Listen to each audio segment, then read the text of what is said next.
স্বাগতম engineering solution বাংলায়। আমি সৌমেন্দ্র ঢালি রয়েছি আপনাদের সঙ্গে। আজকের এই ভিডিওতে আমরা দেখব কিভাবে সোলার পাওয়ার সিস্টেম এবং আমাদের যে পল্লী বিদ্যুৎ লাইন বলি বা পিডিবি লাইন বলি বা আমাদের যে ন্যাচারাল গ্রিড লাইন থেকে আমরা যে লাইনটা পাচ্ছি সেই লাইন 220 লাইনটা এবং সোলার পাওয়ার থেকে উৎপাদিত বিদ্যুৎ থেকে ডিসিতে কনভার্ট করে কিভাবে একটা চেঞ্জওভার সুইচের মাধ্যমে আমরা একই লোডে ব্যবহার করতে পারি। অর্থাৎ সোলার পাওয়ারে আমরা যে বিদ্যুৎটা পাচ্ছি সেই বিদ্যুৎটাকে আমরা ব্যবহার করব ডিসি বিদ্যুৎটাকে এসিতে কনভার্ট করে, এবং আমাদের যে পিডিবির লাইন আছে এই পিডিবির লাইনটাকে আমরা ব্যবহার করব কাকে একটা এসি লোড পরিচালনা করার জন্য একই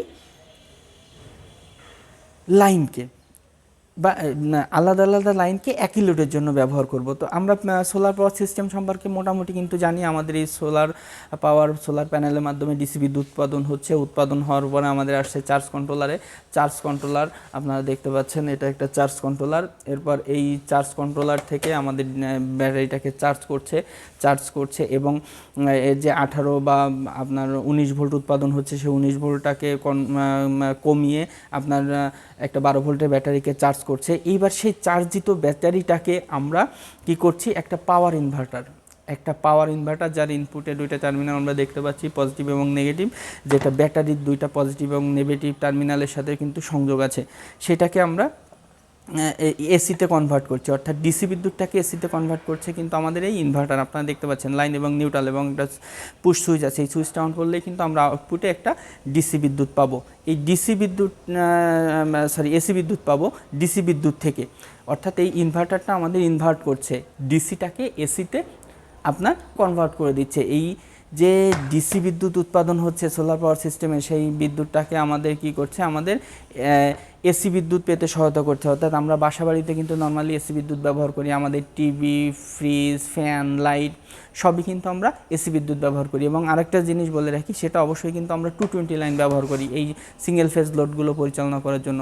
তো এই সিঙ্গেল ফেজ লোডও আমরা এই সোলার পাওয়ারের মাধ্যমে আমরা কিভাবে ব্যবহার করতে পারি সেটা কিন্তু আমাদের পূর্বে ভিডিওতে আমরা দেখেছি। আজকের এই ভিডিওতে আমরা দেখব যে এই পিডিবির লাইন এবং সোলার লাইন, এই দুইটা লাইনকেই আমরা একই লোডে বা আমাদের বাসাবাড়িতে কিভাবে আমরা ব্যবহার করতে পারি। তো আমরা চলে যাই। আমরা এজন্য চেঞ্জওভার সুইচ হিসেবে আমরা এখানে একটা রিলে ব্যবহার করেছি। এই রিলেটার অ্যাম্পিয়ার আছে 10 অ্যাম্পিয়ার। আপনারা যদি আরও বেশি অ্যাম্পিয়ারের আপনাদের বাসায় লোড থাকে বা তখন কিন্তু আপনারা ব্যবহার করতে পারেন ম্যাগনেটিক কন্ডাক্টর। তো আমরা একটু এর ওয়্যারিং কানেকশনটা দেখে দিই। ওয়্যারিং কানেকশনটা হচ্ছে, এটা একটা 8 পিন রাউন্ড টাইপ টাইমার। এই 8 পিন রাউন্ড টাইপ টাইমারের কিন্তু আপনার দেখতে পাচ্ছেন যে 8 পিন এখানে কানেকশন ডায়াগ্রাম আছে। আপনাদের দেখতে সমস্যা হলে আমি স্ক্রিনে দিয়ে দিব। এখানে হচ্ছে আপনার 2 আর 7 কয়েল পাওয়ার, 1 আর 8 হচ্ছে কমন। অর্থাৎ এই যে দুইটা টার্মিনাল হচ্ছে আপনার আউটপুট যাচ্ছে, এটা হচ্ছে 8 এবং 1, এবং এই 2 আর 7 হচ্ছে কয়েল পাওয়ার। অর্থাৎ এই কয়েল পাওয়ারে এই রিলেটা এনার্জাইজড হবে বা অন হবে। এবং এটা হচ্ছে আপনারা দেখতে পাচ্ছেন মিটার থেকে ইনকামিং লাইন।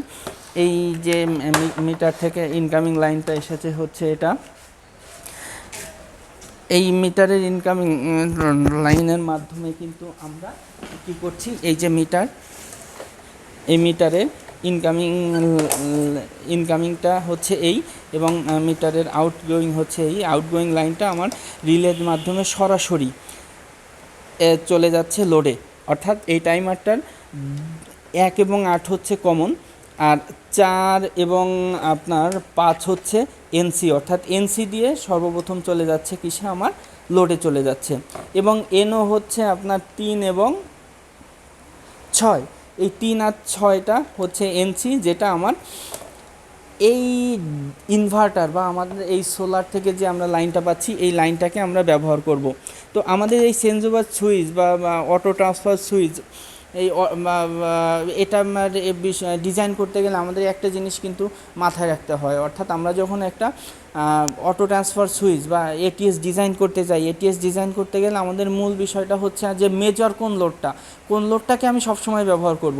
তো এখানে আমরা মেজর লোড হিসেবে কিন্তু ব্যবহার করেছি কাকে, মেজার লোড হিসেবে ব্যবহার করছি সোলার পাওয়ারকে, অর্থাৎ আমার সোলার পাওয়ার লাইন যত সময় থাকবে বা আমার সোলারের ব্যাটারিতে যত সময় চার্জ থাকবে এত সময় কিন্তু আমি সোলারটা ব্যবহার করব। এরপর যদি আমার বৈরী আবহাওয়া বা মেঘাচ্ছন্ন আবহাওয়া বা আমার সিস্টেমে কোনো ত্রুটি দেখা দিলে বা আমার সোলারের চার্জ না থাকলে তখন কিন্তু আমরা ব্যবহার করব পিডিবির যে ইনকামিং লাইন সেটা।